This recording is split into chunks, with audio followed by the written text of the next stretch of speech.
God put me in a very interesting spot of life where he made hell my teacher.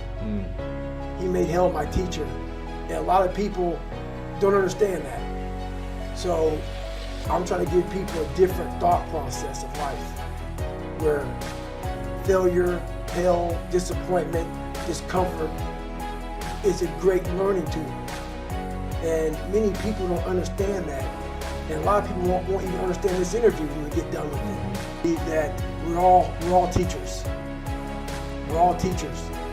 And if you don't learn something and give back what like what you learned, what's the point of living? You're wasting. Yeah, you're wasting. You have all this knowledge of what you learned. Some people may think you're crazy. Some people may put a title on you, but it is those few people who are like, you know what, I need to hear that. And I suffer from severe toxic stress, and that was one of the big reasons why I started.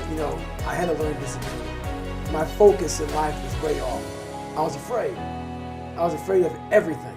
And when you have that kind of foundation growing up, and that's where you start life at, is being beat, being abused, and also working all night at a skating rink, not going to school, and you have a guy who's an alcoholic, and the second he got drunk, he got mad. I didn't care about my brother, I didn't care about me, but I saw this woman go from Mary Poppins, the sweetest person on the planet Earth.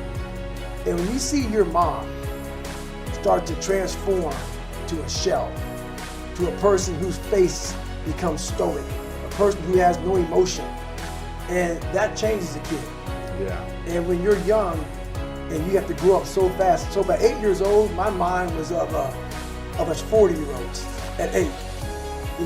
My family, like life came at me.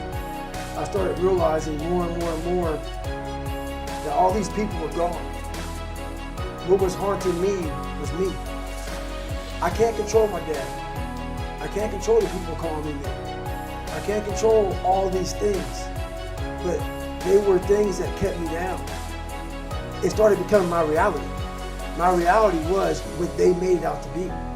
And I became the most important conversation you'll ever have with your life, in your life is when you have yourself.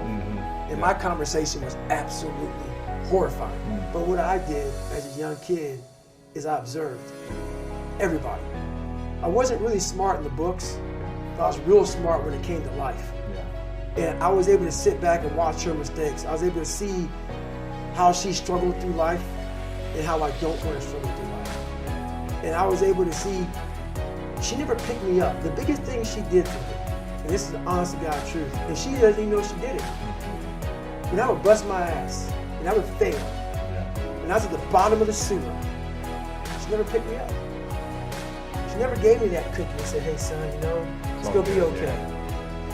She didn't have time for that. And sometimes she gets upset when I talk about my past because it paints her out to be not the best mom.